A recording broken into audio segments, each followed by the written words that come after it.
Bonjour, voici expliquer en quelques minutes les raisons pour lesquelles la compagnie des Epigone dell'Arte a développé un modèle de théâtre amateur parfaitement adapté à la nouvelle société du XXIe siècle. Happy comme la pomme, car le fondateur s'appelle Pommier, et Gone, car la troupe est bien enracinée à Lyon et pratique l'impertinence pertinente dans la grande tradition du guignol lyonnais. D'abord pour des raisons historiques. En 1994, une première pièce a été écrite et jouée par les bénévoles d'une association d'aide à l'emploi, dans le but de la faire connaître, avec un titre typé fin XXe siècle, Itinéraire d'un chômeur gâté. Un seul des 10 bénévoles avait déjà pratiqué le théâtre, et ce fut un énorme succès, car les comédiens connaissaient à fond leur sujet. Créée 10 ans plus tard, en 2004, la troupe Happy s'est naturellement positionnée sur l'évolution de la société à l'aube du troisième millénaire, s'est naturellement mise au service du monde associatif, et a naturellement recruté des comédiens amateurs motivés à faire passer des messages. Happy est donc de fait devenue une école de théâtre qui implique souvent dans ses spectacles les bénévoles des associations partenaires. En 15 ans, plus de 400 personnes ont pu ainsi jouer au moins une fois devant des publics importants. Tous s'en souviennent encore. Happy est bien dans son siècle, d'abord par le choix des thèmes. Voici par exemple quelques titres évocateurs. Chryso en naissance propose un choix dans la manière de vivre dans une société en profonde mutation. Motivation sur ordonnance ironise sur les grandes démarches de mieux vivre en entreprise, organisées pour suivre la mode. Bonjour l'ambiance traite de la productivité par la bonne ambiance avec l'aide d'un climatologue d'entreprise. Présenté en 2006 comme un métier d'avenir, celui de climatologue d'entreprise n'a toujours pas émergé en 2021. Marcel montre comment un brave homme peut harceler, car il est pris dans un système. Enfin, Bénévole au vent dresse une typologie du monde associatif avec un œil attendri mais un peu critique. Évolution actuelle des thèmes. De 2004 à 2020, l'auteur a raconté, dans une trentaine de pièces, ses souvenirs de médiateur dans les conflits internes aux entreprises, vaste sujet. Pendant le confinement, d'une part, 3 comédiens chevronnés se sont lancés dans l'écriture en se conseillant mutuellement, et d'autre part, les thèmes se sont élargis à tous les phénomènes de société. Le style reste inchangé, celui du langage parlé au quotidien. À l'auberge de l'éternel éphémère, comme son titre l'indique, traite d'un sujet hautement philosophique. Les 7 familles dressent une typologie des familles dans les années 20 du XXIe siècle. L'ami ultime est celui qui nous reste quand les autres sont partis, devinez qui. Enfin, l'été indien explique comment faire de l'automne de ma vie la plus belle des saisons. Le choix des comédiens est moderne, typique du management bio, exploitation naturelle des ressources humaines sans engrais ni pesticides. Cooptation, avec pour premier critère le fait d'être d'agréable compagnie et de ne jamais oublier que le théâtre est un sport collectif. La disponibilité n'est pas une obligation, mais la fiabilité en est une. On peut rater une répétition, mais pas rater une séance. On peut demander un petit rôle, car le texte en prévoit pour les gens très actifs par ailleurs. C'est l'avantage d'écrire nos textes qu'il est possible d'adapter aux disponibilités des comédiens motivés. Pour ceux qui n'ont pas de mémoire, on peut même souvent rajouter des figurants lors de la mise en scène. Vu que nous nous intéressons aux comédiens autant qu'aux spectateurs, nous avons fait jouer dans nos spectacles des handicapés, et nous tournons un film avec les adhérents de France Parkinson. Notre troupe à géométrie variable se fait et se défait pour chaque spectacle, et voici nos critères de casting. Nous avons dès l'origine fabriqué une grille d'évaluation des comédiens. Happy n'est pas une association qui engage des comédiens, mais un club d'amis qui monte des spectacles. C'est pourquoi la qualité du jeu est bien loin d'être le seul critère. Chacun de nos spectacles, ou presque, mélange amateurs chevronnés et débutants. Nous sommes également actuels par la volonté de mélanger les générations dans une société qui a trop tendance à mettre les générations en concurrence plutôt qu'en synergie.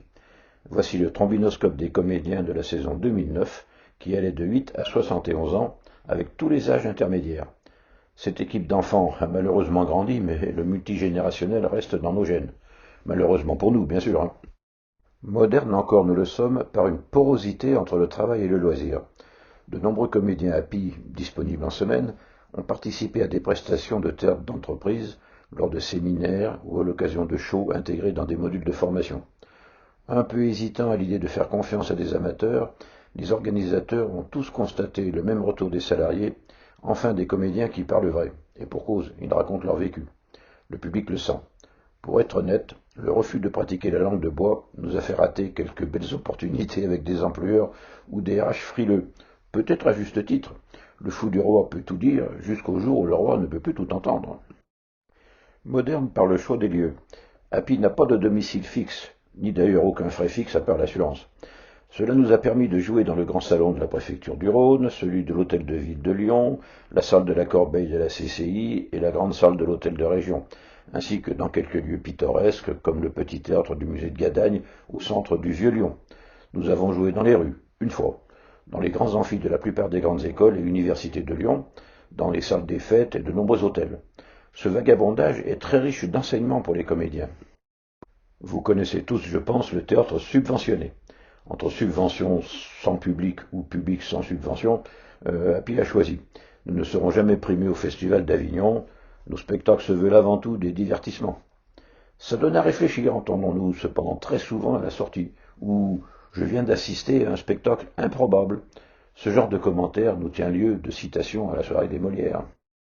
Nous vivons à une époque où vie professionnelle, associative, familiale et personnelle sont très mélangées, et où je n'ai pas énormément de temps à consacrer à l'un de mes nombreux loisirs. Les répétitions des week-ends où les petits rôles patientent 4 heures sans rien faire, c'est terminé. Mes 4 vies ne doivent plus être en concurrence, mais en synergie. C'est ce que nous proposons à nos comédiens, et c'est ce qui implique un mode de répétition très 21e siècle, à faire hurler un metteur en scène professionnel. Le soir de la première est un miracle qui se reproduit à chaque fois. Mieux, pour la seconde, on peut remplacer un comédien absent sans que le public s'en aperçoive. Deuxième miracle d'un système Happy assez bien rodé. Il est arrivé que 2 comédiens qui jouent dans la même scène où ils sont 4 fassent connaissance 2 heures avant le lever de rideau, et ce sans que le public ne puisse s'en douter. Ne cherchez pas, il y a un truc, secret de fabrique. Le choix du réalisme. Le réalisme est-il une caractéristique du théâtre du XXIe siècle? Sans doute pas, mais il fait partie de notre image de marque. Pour l'écriture du scénario, les comédiens font appel à leurs souvenirs. Rien n'est inventé. C'est juste caricaturé, parfois très fortement, dans un style même un peu déjanté. Plus c'est gros, mieux ça passe. Le spectateur comprend qu'il est visé, mais peut toujours se pencher pour dire à son voisin « je ne suis quand même pas comme ça ». Sans changer grand-chose à nos scénarios, il serait possible d'écrire des tragédies. Mais on ne fait pas changer des comportements en faisant la morale aux gens. De plus, dans nos spectacles, y compris les plus critiques, même les méchants ont tous un talon d'Achille et sont plutôt présentés comme les victimes d'un système. Nous critiquons les mœurs d'une société plutôt que les individus. Le fait d'oser prendre des risques est, du moins je l'espère, une caractéristique de notre siècle. Happy a osé inclure à son répertoire une quadrilogie de pièces en alexandrin. La comédie en alexandrin est plus difficile à interpréter que la tragédie. Il convient de faire chanter la musique et sonner les rimes tout en étant aussi naturel que dans le café-théâtre. Gros travail pour les comédiens, eux-mêmes étonnés du résultat dans la mesure où ça reste un jeu. Bon baiser de Bouzoul raconte le rachat par un groupe international d'une petite usine de province. La tentative de diviser pour régner pratiquée par le repreneur va se heurter à quelques imprévus. En alexandrin, des gens vivaient tranquilles au cœur de la province quand un méchant requin un jour les racheta, voulant les diviser selon le fait du prince, mais fort heureusement, leur méchant coup rata. Motivation sur ordonnance ironise sur les grandes démarches entreprises par les dirigeants pour motiver la base. En passant, la pièce présente une série de consultants plutôt pittoresques. Elle est belle la vie dans les grandes entreprises, et bien qu'elle réserve parfois quelques surprises, c'est quand même agréable quand le grand directeur décide à votre place de faire votre bonheur. La Renaissance passe pour une époque merveilleuse qui a créé une société nouvelle après 1000 ans de Moyen-Âge. Nous vivons la même chose après 200 ans de machinisme. La crise, c'est la fin d'un système épuisé, alors que Renaissance annonce nouveauté. Il est sot de pleurer la crise et ses souffrances quand nous vivons de fait superbe Renaissance. Enfin, Disharmonia raconte les malheurs du pauvre Alain Dessy, qui se trouve écartelé entre ses 4 vies familiales, professionnelles, associatives et personnelles. C'est une tragédie, Corneille eût pu l'écrire, un homme écartelé entre ses 4 vies. Plutôt que d'en pleurer, nous préférons en rire, découvrir son histoire, c'est question de survie.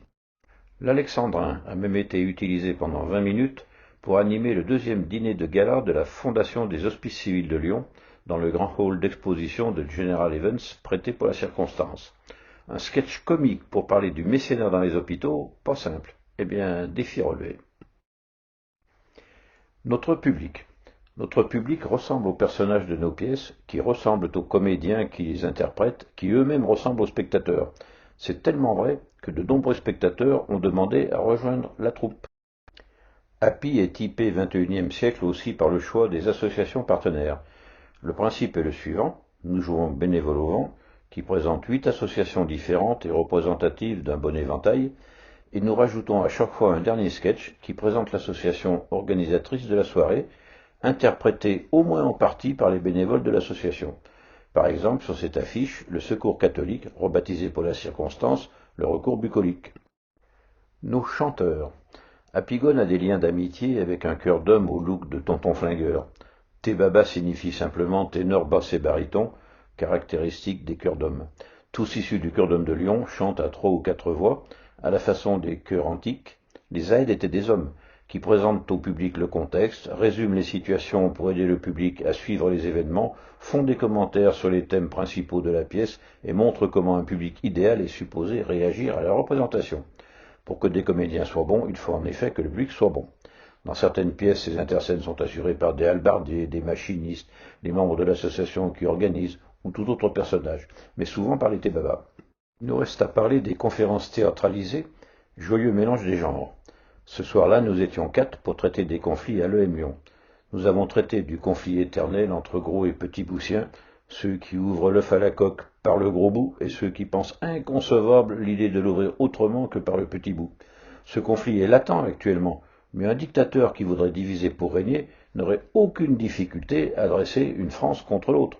Un conflit célèbre a fait 2 millions de morts entre amateurs de choucroute dressés contre amateurs de frites, appartenant pourtant tous à la même Europe. La conférence théâtralisée sur l'art du ménagement, qui avait fait un tabac à l'EM Lyon, a même été proposée à Paris. La consécration, plutôt un enseignement. L'humour lyonnais n'est accessible qu'à un Parisien sur 2. Il faut dire que ce code-barre-là ironise beaucoup sur les gens débordés pour avoir l'air important. À Paris, il aurait fallu préparer psychologiquement le public à entendre un discours sans langue de bois. Ils n'ont pas vraiment l'habitude. Autre concept, le one-man show à 7. Le one-man show consiste à s'adresser directement au public, mais à l'occasion du dîner de gala de la Convention nationale de l'ANDRH à l'abbaye de Bocuse, Glodus Bouchon, notre patron de bouchon lyonnais et coach pour dirigeants, a eu l'idée d'intervenir avec son équipe de serveurs pour parler de l'évolution du métier de DRH. Chaque serveur ayant sa spécialité, l'emploi des jeunes, celui des seniors, la formation pour adultes, le recrutement, la gestion des conflits, etc. Là encore, nous avons vécu un grand moment. Entre la poire et le fromage, 270 DRH ont découvert la vérité sur leur métier. Là encore, il a fallu monter en urgence une cellule psychologique. Déstabiliser n'est pas une fin en soi, mais on dit qu'il faut labourer pour semer. L'avis des comédiens. Les comédiens d'un jour nous font toujours d'excellents retours. J'ai massé l'avant-dernier de cette liste qui résume bien l'impression générale. Quelle bouffée de joie, grâce à chacun et chacune d'entre vous. Merci pour cette grande expérience humaine. De nombreux spectateurs nous remercient le lendemain par mail. Remercier, plus encore que féliciter. La nuance est importante pour nous. J'aime bien celui qui nous dit « Vous êtes bénis par les dieux » ou « Je pratique le recrutement depuis 16 ans, plus jamais je ne recruterai comme avant ». Mesdames et messieurs, notre voyage est terminé. En espérant vous revoir prochainement sur nos lignes, nous vous souhaitons un excellent séjour sur notre site w.apigone.fr. Si notre secrétaire n'est pas en train de courir le rallye de Monte-Carlo, il se pourrait même que la page Actualité soit à jour. Vous y trouverez dans tous les cas les textes d'une grande partie de nos créations. Que les vents vous soient favorables.